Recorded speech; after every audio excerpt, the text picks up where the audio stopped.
Assalamualaikum warahmatullahi wabarakatuh.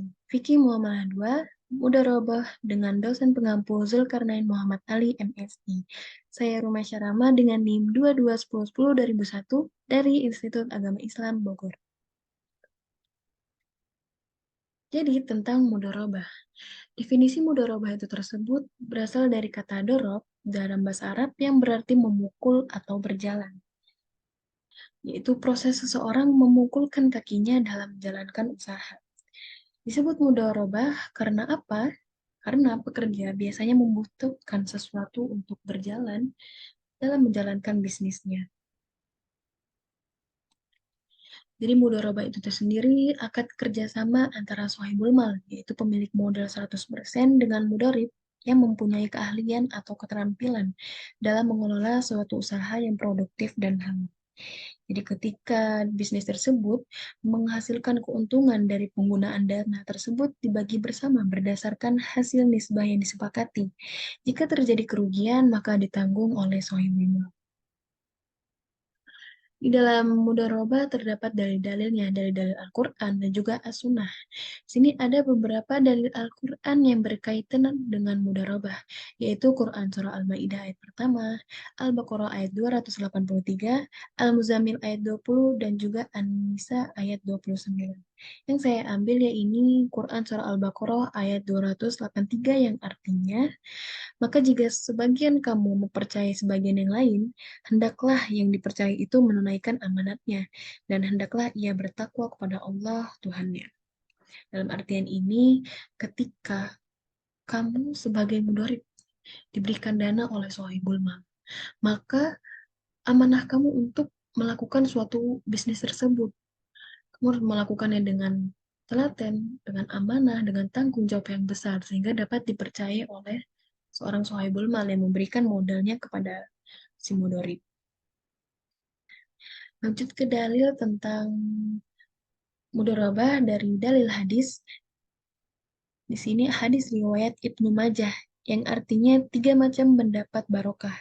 Yang pertama muqaradah atau mudharabah, jual beli secara tangguh dan mencampur gandum dengan tepung untuk keperluan rumah bukan untuk dijual. Skema mudharabah. Di sini ilustrasi pada zaman Nabi Muhammad SAW dengan Siti Khadijah. Yang kita tahu di sini terdapat Siti Khadijah atau dia memiliki modal 100%. Sohibul mal, dia memberikan modal tersebut kepada suaminya atau Muhammad SAW. Nabi Muhammad ini mengelola uang yang diberikan oleh Siti Khadijah. Modal tersebut dikelola, kemudian dijadikan sebuah bisnis dan dipasarkan. Hasil penjualan bisnis tersebut dalam pasar pasti di akhir mendapatkan keuntungan hasil dari usaha bisnis dia. Nah, keuntungan tersebut ini di akhir akan dibagi hasil sesuai dengan porsi yang ditentukan. Nisbah ini dibagi dengan ketentuan yang ditetapkan oleh kedua belah pihak. Nah, di akhir ini semisal dibagi menjadi 60% per 40%. 60% ini diberikan kepada Sohibul Mal atau Siti Khadijah, dan 40%-nya ini diberikan kepada Mudharib atau Nabi Muhammad SAW yang mengelolanya. Nah, jadi si Siti Khadijah ini sebagai Sohibul Mal ini di akhir dia akan mendapatkan modal, kembali modal yang dia berikan pada awal usaha sebanyak 100% dan juga bagi hasil atau keuntungan yang didapatkan dari bisnis tersebut. Kemudian dalam mudharabah terdapat pembagiannya. Ada 2 jenis mudharabah. Yang pertama mudharabah muqayyadah dan juga mudharabah mutlaqah. Definisi dari mudharabah muqayyadah tersebut, akad mudharabah di mana sohibul mal ini membatasi jenis usaha, waktu, atau tempat usaha. Nah, dalam istilah ekonomi Islam modern, jenis mudharabah ini disebut Restricted Investment Account atau RIA. Batasan-batasan tersebut yang dimaksudkan dalam mudharabah muqayyadah ini untuk menyelamatkan modalnya dari risiko kerugian. Nah, syarat-syarat itu harus dipenuhi oleh si mudharib. Apabila mudharib melanggar batasan-batasan ini, maka ia harus bertanggung jawab atas kerugian yang timbul. Nah, jika dari awal ada kesepakatan antara sohibul mal dengan si mudoribnya ini. Sohibul mal memberikan batasan-batasan syarat-syarat kepada mudorib dalam mengelola usahanya. Nah, ketika si mudorib ini melanggar aturan tersebut, melanggar batasan-batasan yang diberikan oleh sohibul mal ini, maka ketika bisnis yang ia jalankan mengalami kerugian, maka ia harus bertanggung jawab atas kerugian tersebut. Definisi dari mudharabah mutlaqah ini yaitu bentuk kerjasama antara sohibul mal dan juga mudharib yang cakupannya sangat luas dan tidak dibatasi oleh spesifikasi jenis usaha, waktu, dan daerah bisnis. Para ahli ekonomi Islam sering menyebut mudharabah mutlaqah ini sebagai unrestricted investment account atau WIRIA. Nah, jika tidak ada syarat-syarat yang ditentukan oleh sohibul mal, kerugian sepenuhnya ditanggulangi oleh sohibul mal.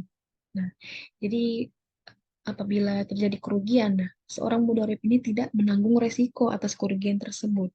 Karena kerugian tersebut ditanggulangi oleh sohibul mal. Karena dari awal pun tidak ada kesepakatan atau syarat-syarat dari sohibul mal tersebut.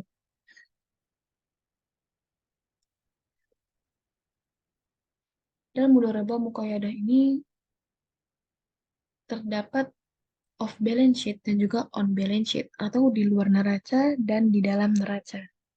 Nah, mutlaqah ini juga merupakan nasabah, dia tidak membatasi kemana sasaran pembiayaannya. Ia menyerahkan sepenuhnya kepada bank. Definisi di dalam muqayyadah ada off balance sheet atau di luar neraca. Poin-poinnya yaitu yang pertama bank syariah bertindak sebagai arranger saja dan mendapatkan fee sebagai arranger. Yang kedua pencatatan transaksi di bank syariah secara off balance sheet atau di luar neraca. Yang ketiga bagi hasilnya hanya melibatkan nasabah investor dan debitur saja. Yang keempat dan terakhir besar bagi hasil sesuai kesepakatan nasabah investor dan debitur.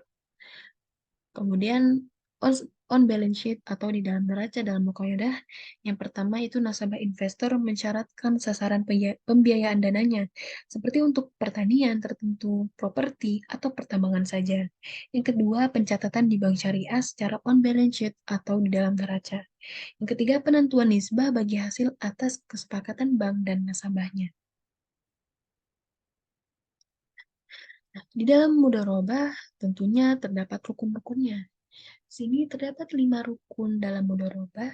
Yang pertama, orang yang berakad. Tentunya dong, dalam mudharabah ada kesepakatan atau orang yang berakad, yaitu si sohibul mal dengan mudharib. Yang kedua, modal. Modal ini tentunya diperlukan dalam mudharabah, karena dia memberikan modal kepada si mudharib. Diberikan kepada mudharib dan ditentukan jumlahnya dan juga tunainya. Jadi jelas ya, modal yang diberikan kepada mudharib itu berapa, eh, komposisinya berapa, jumlahnya berapa, banyaknya berapa, dan sebagainya. Kemudian yang ketiga, keuntungan. Dalam sebuah bisnis, tentunya prinsip dan juga tujuan utama dalam sebuah bisnis itu adalah keuntungan atau profitnya. Dalam keuntungan itu pasti proporsinya jelas, dibagi untuk kedua belah pihak.